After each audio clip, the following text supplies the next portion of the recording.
Hello बच्चों, आप सबको नमस्कार। जय हिंद। आज की इस वीडियो में हम करेंगे कक्षा 7 कक्षा 7 विज्ञान विषय रहेगा और अध्याय इसमें 4 है ऊष्मा। तो इसका सेकंड पार्ट है ये वीडियो। इससे पहले भी एक वीडियो बना चुका हूँ जिसमें मैंने ये आधा लेसन समझा दिया है उसमें पाठ्य पुस्तक में। तो आगे इस वीडियो में हम आगे समझेंगे। तो चलिए शुरू करते हैं। ऊष्मा। तो इससे पहले हम जो थर्मामीटर हैं हमारे तापमापी, उनके बारे में पढ़ चुके हैं। विभिन्न प्रकार के थर्मामीटर हैं, जो जैसे डॉक्टरी थर्मामीटर है या प्रयोगशाला थर्मामीटर है, अंकीय तापमापी है।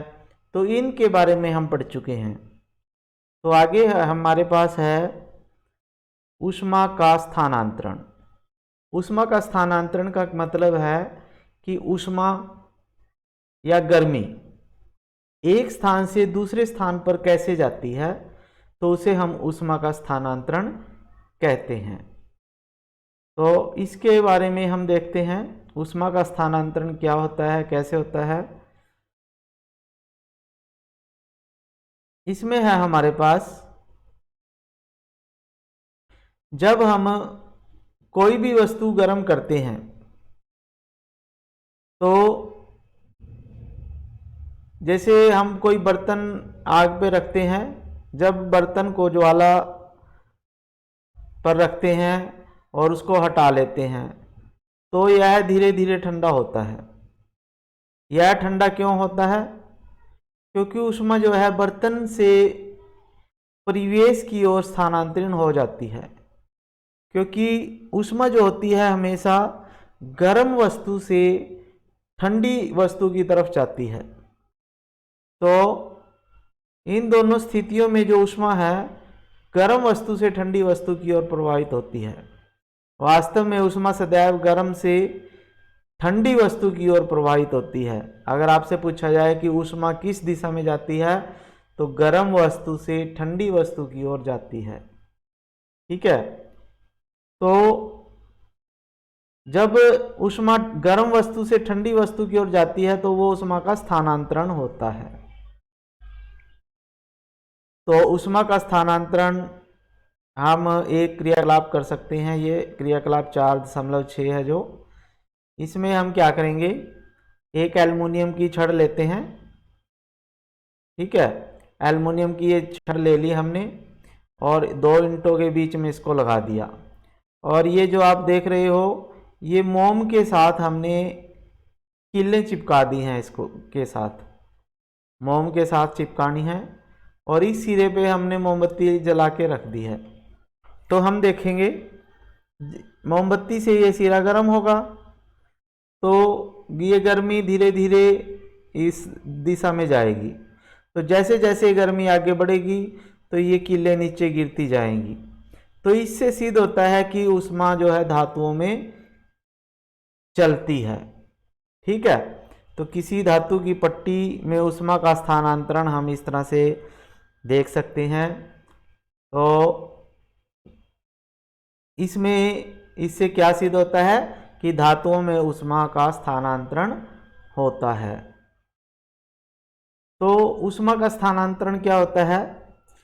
इसमें आएगा वह प्रक्रम जिसमें ऊष्मा किसी वस्तु के गर्म सिरे से ठंडे सिरे की ओर स्थानांतरित होती है, चालन कहलाता है। तो ठोसों में ऊष्मा प्राय चालन प्रक्रम से स्थानांतरित होती है। तो चालन किसे कहते हैं, यह भी परिभाषा पूछते हैं, क्वेश्चन आता है चालन किसे कहते हैं। तो आपने लिखना है वह प्रक्रम जिसमें ऊष्मा किसी वस्तु के गर्म सिरे से ठंडे सिरे की ओर जाती है, उसे हम चालन कहते हैं। और जो ठोस वस्तुएं हैं, जितनी भी ठोस वस्तुएं हैं, उनमें ऊष्मा का चालन से ही ऊष्मा का स्थानांतरण होता है। ठीक है। तो ऊष्मा का स्थानांतरण कैसे होता है? ठोस वस्तुओं में चालन विधि द्वारा होता है। किस विधि द्वारा? चालन विधि द्वारा। ठीक है बच्चों, अब हम आगे एक क्रियाकलाप करते हैं। तो इसमें हम क्या करें, एक बर्तन में पानी गर्म करेंगे। ठीक है, गर्म पानी लेंगे बर्तन में, और उसमें हम क्या करेंगे, एक स्टील का चम्मच डाल देंगे, प्लास्टिक का स्केल यानी फूटा होता है जो, पेंसिल डाल देंगे, डिवाइडर या प्रकार डाल देंगे। तो ये चीज़ें हम डाल देंगे। तो इन सभी वस्तुओं को एक सिरे को गर्म पानी में डुबो देंगे और कुछ देर प्रतीक्षा करेंगे और दूसरे सिरे को छूकर देखेंगे। ठीक है, तो एक सिरे को हमने पानी में, गर्म पानी में डाल दिया और दूसरे सिरे से हमने छूकर देखा, तो कौन सी वस्तु जो है, जैसे स्टील से बना चम्मच है वो धातु से बना हुआ है, क्या उसका दूसरा सिरा गर्म होता है? तो हाँ, हो जाएगा, उसका दूसरा सिरा गर्म हो जाएगा। ऐसे ही हम पेंसिल का देखेंगे, ऐसे ही हम प्लास्टिक का देखेंगे। ठीक है, और ऐसे ही हम जो प्रकार है, डिवाइडर है, उसका देखेंगे। तो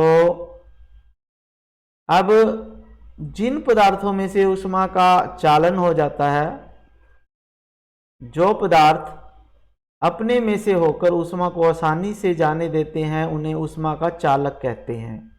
ठीक है, यानी जो इस टेबल में यहाँ पे दूसरा सिरा जिनका गर्म हो जाता है वो चालक हैं, और जिनका दूसरा सिरा गर्म नहीं होता, जैसे लकड़ी है, पेंसिल है जैसे, या प्लास्टिक का फूटा है जो स्केल है, वो गर्म नहीं होता।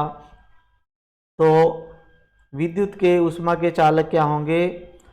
जो पदार्थ अपने अंदर से ऊष्मा को आसानी से जाने देते हैं, ऊष्मा के चालक होते हैं। जैसे एल्युमिनियम है, लोहा है, कॉपर है, तो जितनी भी धातुएं हैं वो सभी ऊष्मा की चालक हैं। और जो पदार्थ अपने अंदर से ऊष्मा को आसानी से न जाने दें, ठीक है, तो जो पदार्थ अपने से होकर ऊष्मा को आसानी से ना जाने दें, उन्हें ऊष्मा के कुचालक कहते हैं। तो ये भी पूछते हैं प्रश्न, ऊष्मा का चालक किसे कहते हैं और ऊष्मा का कुचालक किसे कहते हैं। कुचालक का मतलब है जिसमें से ऊष्मा ना जाए, यानी जिसका दूसरा सिरा गर्म ना हो, वो ऊष्मा के कुचालक हैं। जैसे पेंसिल है, ठीक है, और जो स्केल था प्लास्टिक का, अगर वो लोहे का होगा तो लोहे का तो हो जाएगा। तो ये देखो चित्र में ये किया हुआ है, गर्म पानी में ये चीज़ें डाली हुई हैं, तो ये स्केल गर्म नहीं होगा, ये पेंसिल गर्म नहीं होगी, लेकिन ये चम्मच गर्म हो जाएगा, या प्रकार भी गर्म हो जाएगी क्योंकि ये धातु की बनी हुई हैं। तो प्रकार, ये पेंसिल और ये स्केल जो है ये ऊष्मा के कुचालक हैं, और जो चम्मच है या जो प्रकार है, डिवाइडर है, वो धातु की बनी है, जो ऊष्मा के चालक हैं, क्योंकि वो अपने अंदर से ऊष्मा को जाने देते हैं। ठीक है, तो प्लास्टिक और लकड़ी ऊष्मा के कुचालक होते हैं, ऊष्मा रोधी होते हैं। ठीक है, तो जल, वायु भी ऊष्मा के कुचालक हैं। तब इन पदार्थों में ऊष्मा का स्थानांतरण कैसे होता है? यानी पानी भी ऊष्मा का कुचालक है और वायु भी ऊष्मा की कुचालक है, लेकिन इनमें फिर ऊष्मा का स्थानांतरण कैसे होता है? तो इसके लिए हम क्या करेंगे, ये क्रियाकलाप करेंगे। तो इस क्रियाकलाप में हम क्या करेंगे, एक कॉनिकल फ्लास्क लेंगे, जो आप देख रहे हो बर्तन कांच का, एक कॉनिकल फ्लास्क होती है, राउंड बॉटम फ्लास्क है सॉरी ये, और इसके अंदर पानी लेंगे और इसके अंदर हमने कॉपर सल्फेट डाल दिया। ठीक है, तो और नीचे से हमने बर्नर चला दिया, गैस चला दी, गर्म करेंगे इसको। तो जैसे जैसे ये गर्म होगा तो नीचे का जो पानी है पहले गर्म होगा, तो ये गर्म पानी जो है नीचे हल्का होके ऊपर उठेगा और इसकी जगह पे इसके आसपास का ठंडा पानी आ जाएगा।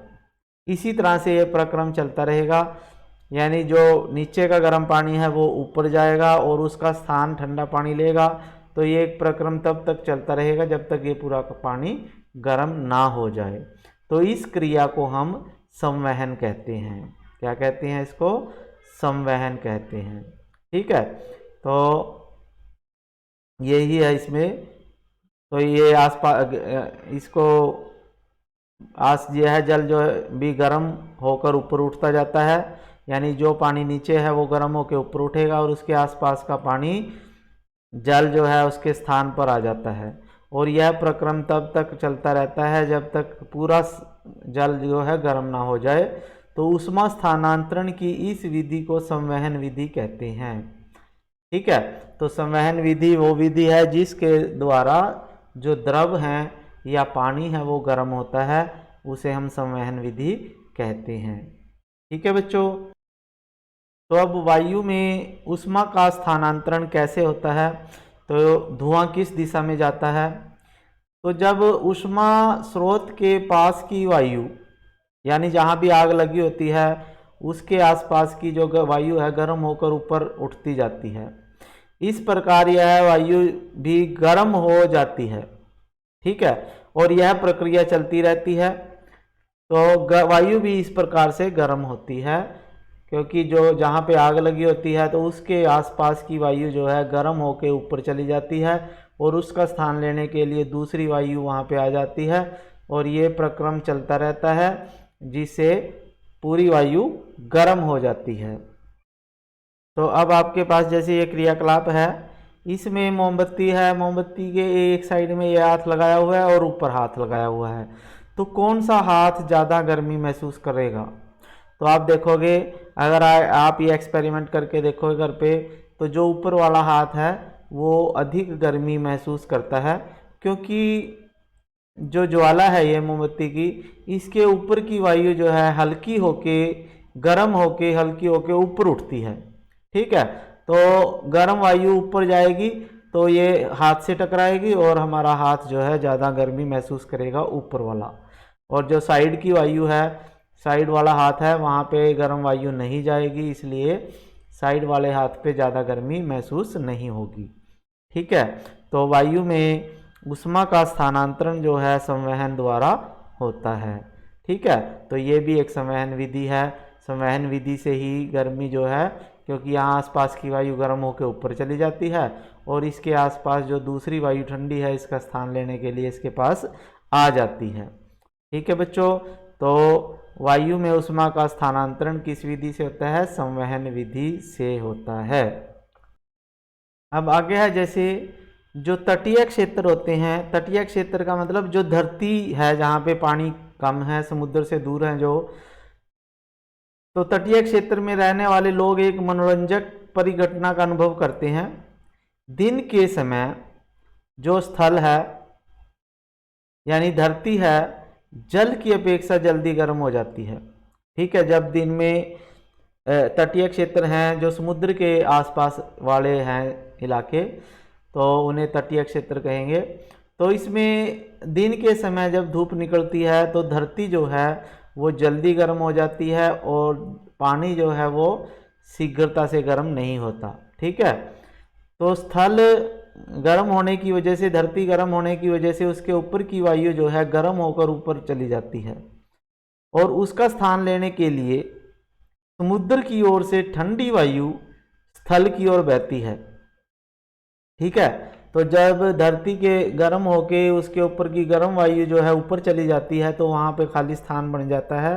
तो उस खाली स्थान को भरने के लिए उसके आसपास की जो ठंडी वायु है वो समुद्र से की तरफ से आती है और उस स्थल की तरफ बहती है। तो चक्कर को पूरा करने के लिए स्थल की ओर से गर्म वायु समुद्र की ओर बहती है।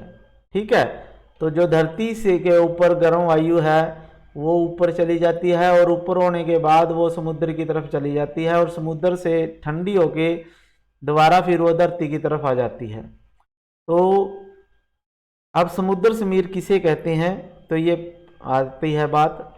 तो समुद्र की ओर से आने वाली वायु समुद्र समीर कहलाती है। ठीक है, तो समुद्र समीर की ठंडी वायु का लाभ उठाने के लिए तटीय क्षेत्रों के भवनों में खिड़कियां समुद्र की ओर बनाई जाती हैं। ठीक है, तो जो घर होता है समुद्र के किनारे बने होते हैं, तो घरों में जो खिड़कियाँ होती है वो समुद्र की तरफ लगाई जाती हैं ताकि समुद्र की तरफ से ठंडी वायु आए और उनको गर्मी से थोड़ी निजात मिले। ठीक है, तो समुद्र समीर किसे कहते हैं?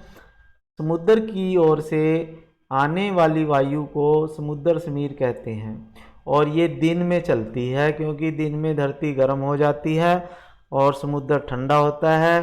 तो समुद्र से ठंडी वायु धरती की तरफ आती है, उसे समुद्र समीर कहते हैं।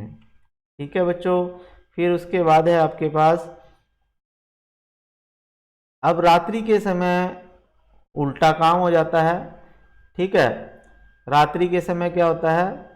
अब रात्रि के समय क्या होता है, यह प्रक्रम जो है विपरीत हो जाता है। समुद्र का जल जो है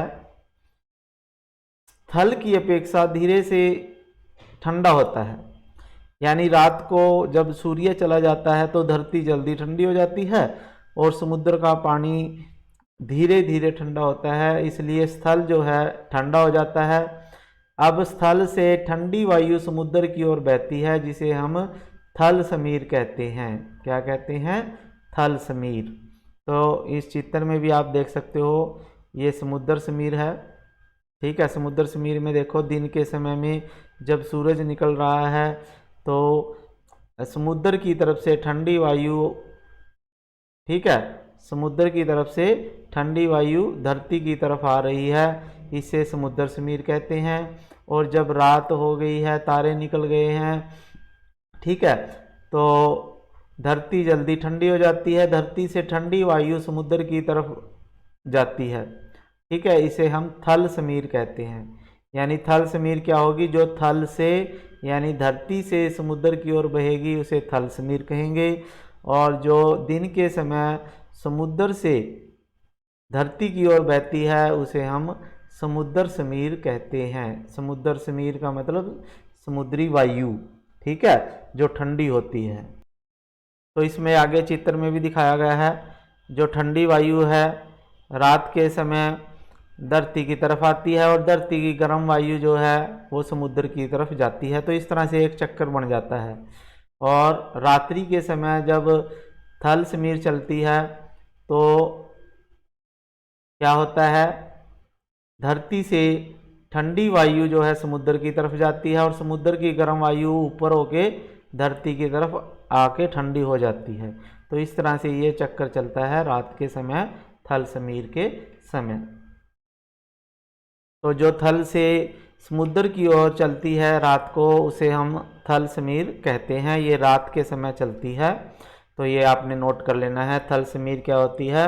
जो थल से समुद्र की ओर चलती है रात को, उसे थल समीर कहते हैं। अब सूर्य से धूप या गर्मी हमारे तक कैसे पहुंचती है?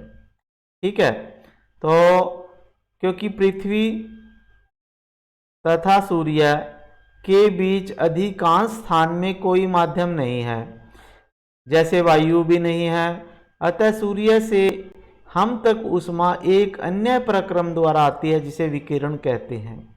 विकिरण द्वारा ऊष्मा के स्थानांतरण में किसी माध्यम जैसे वायु या जल की आवश्यकता नहीं होती।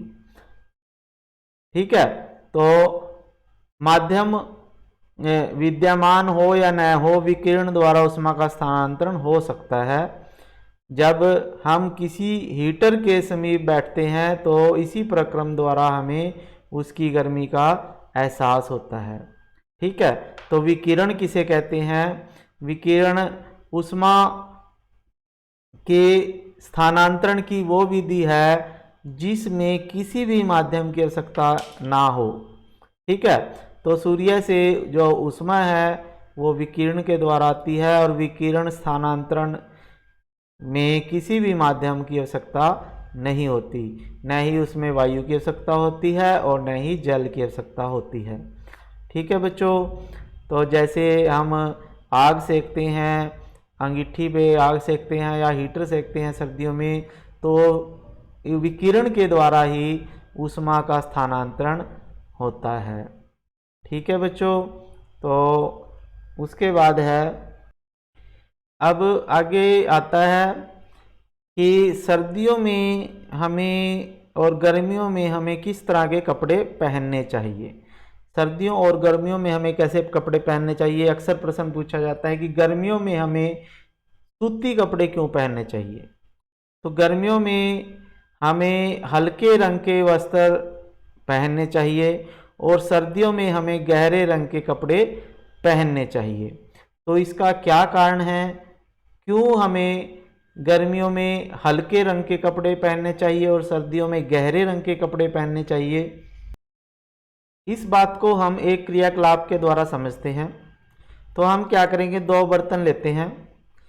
एक टीन का बर्तन है और दूसरे टीन के बर्तन के ऊपर हम काला पेंट कर देते हैं, अंदर और बाहर चारों तरफ काला पेंट कर देते हैं और इसको धूप में रखते हैं। 1 घंटे के लिए धूप में रख देते हैं। तो दोनों डिब्बों में भरे जल का ताप मापते हैं 1 घंटे के बाद। तो हम देखते हैं जो काला डिब्बा है उसमें पानी हमें ज़्यादा गर्म मिलेगा और जो दूसरा डिब्बा है जिस पे हमने काला पेंट नहीं किया हुआ है उसमें हमें पानी का तापमान कम मिलेगा, यानी वो ठंडा होगा थोड़ा और काले वाला जो है ज़्यादा गर्म होगा। इसका क्या कारण है, क्योंकि जो काले वाला बर्तन है, जो काली वस्तुएं हैं या जो गहरे रंग की वस्तुएं हैं वो अधिक ऊष्मा को अवशोषित करती हैं। ठीक है, तो इसलिए हमें हल्के अगर हम कपड़े डालेंगे, वाइट कलर के कपड़े डाल लेंगे गर्मियों में तो हमें गर्मी कम लगेगी। और अगर हम काले शर्ट डाल लेंगे, काले कपड़े डाल लेंगे या गहरे रंग के कपड़े डाल लेंगे तो उससे हमें गर्मी अधिक लगेगी, क्योंकि वो अधिक ऊष्मा अवशोषित करते हैं गर्मियों में। ठीक है बच्चों, तो उसके बाद तो इन क्रियाकलापों से हम यह निष्कर्ष निकाला है कि गर्मियों में सफ़ेद या हल्के रंग के वस्त्र और सर्दियों में गहरे रंग के वस्त्र पहनना अधिक आरामदायक होता है। गहरे रंग के पृष्ठ अपेक्षाकृत अधिक ऊष्मा अवशोषित करते हैं, इसलिए सर्दियों में गहरे रंग के वस्त्र पहनना हमें सुखद लगता है। और हल्के रंग के कपड़े जो हैं ऊष्मीय विकिरणों के अधिकांश भाग को परावर्तित कर देते हैं। ठीक है, तो जो सफ़ेद कमीज होंगे, सफ़ेद कपड़े होंगे वो गर्मी को परावर्तित कर देते हैं, यानी दूर बाहर फेंक देते हैं। ठीक है, गर्मी को अपने पास नहीं आने देते, इसलिए हल्के रंग के वस्त्र जो हैं हमें गर्मियों में डालने चाहिए। ठीक है बच्चों, फिर उसके बाद है हमारे पास घरों को ठंडा और गर्म रखने के लिए कोयला या लकड़ी के ईंधन या विद्युत का उपयोग करते हैं। ऐसे भवन बनाना संभव है जिसके बाहर की गर्मी और सर्दी को कोई प्रभाव ना पड़े। तो अगर भवन की बाहरी दीवार को ऐसा बनाया जाए, उनके बीच में वायु की एक परत बंद हो जाए, तो ऐसा संभव किया जा सकता है कि जिससे भवन निर्माण में खोखली ईंटों का उपयोग किया जाए, जो आजकल उपलब्ध होता है। अगर हम मकान बनाने में ऐसी ईंटों का प्रयोग करें जो बीच में से खोखली हों, यानी जिनके बीच में वायु भरी हो, तो ऐसे मकान जो है गर्मियों में गर्म नहीं होंगे और सर्दियों में वो ठंडे नहीं होंगे, यानी वो उनमें हमें ना गर्मी लगेगी ना सर्दी लगेगी। तो इस तरह के कपड़े, इस तरह के मकान हमें बनाने चाहिए। तो सर्दियों में ऊनी वस्त्र हमें उष्ण बनाए रखते हैं। तो सर्दियों में ऊनी वस्त्र पहनते हैं। ऊन जो होती है ऊष्मारोधी होती है और ऊन के रेशों के बीच वायु होती है, और वायु जो है हमारे शरीर की ऊष्मा को बाहर नहीं जाने देती और बाहर की ठंड को हमारे शरीर में अंदर नहीं आने देती। इसलिए हमें ऊनी वस्त्र जो हैं वो सर्दी से बचाते हैं। ठीक है, तो सर्दियों में आपको एक मोटे कंबल अथवा एक के ऊपर एक जुड़े 2 पतले कंबलों में से किसी एक का चुनाव करके उपयोग करने की छूट हो, तो उनमें से आप किसे चुनोगे। तो 2 कंबल जो होते हैं, अगर 2 पतले पतले कंबल हम ले लेते हैं तो वो एक मोटे कंबल से भी अधिक गर्मी देते हैं हमें। क्यों? क्योंकि उनके बीच में वायु होती है, वायु की परत आ जाती है और जो ऊष्मा को हमारे शरीर की उष्मा को बाहर नहीं जाने देती और बाहर की ठंड को हमारे शरीर तक नहीं आने देती। ठीक है बच्चों, तो ये भी प्रश्न आ जाता है कि एक मोटे वस्त्र की बजाय अगर हम 2 पतले वस्त्र डालें तो हमें ठंड कम लगती है, क्योंकि उनके बीच में वायु ज़्यादा आ जाती है और वायु जो है उष्मा की रोधी होती है। ठीक है, जो शरीर की गर्मी को बाहर नहीं जाने देती और बाहर की सर्दी को शरीर में नहीं आने देती। ठीक है बच्चों, तो आपने ये लेसन समझा है। उसके बाद आपके पास ये प्रमुख शब्द हैं, ये आपने कर लेने हैं इनमें, जैसे सेल्सियस स्केल क्या होती है, चालन क्या होता है, चालक किसे कहते हैं। ठीक है, तो सेल्सियस स्केल क्या है, ये थर्मामीटर थे जो डॉक्टरी थर्मामीटर और प्रयोगशाला थर्मामीटर, उसमें स्केल थी सेल्सियस स्केल। ठीक है, उसे हम सेल्सियस स्केल कहेंगे, डिग्री सेल्सियस को। चालन, जो ठोस पदार्थ होते हैं उनमें उष्मा का चालन होता है। ठीक है, फिर चालक है, संवहन, ये सभी आपने करने हैं, हमने पीछे ये वीडियो में समझा दिए हैं। तो इनकी परिभाषाएं आपने करनी है प्रमुख शब्दों की। ठीक है बच्चों, अगर आपको ये वीडियो अच्छी लगी तो आपने इसको लाइक करना है, चैनल सब्सक्राइब नहीं किया तो कर लेना है और घंटी के बटन को दबाना है और अपने दोस्तों को इस वीडियो को ज़्यादा से ज़्यादा शेयर करना है ताकि वो भी इसका फ़ायदा उठा सकें। ठीक है बच्चों, ओके, थैंक यू, जय हिंद।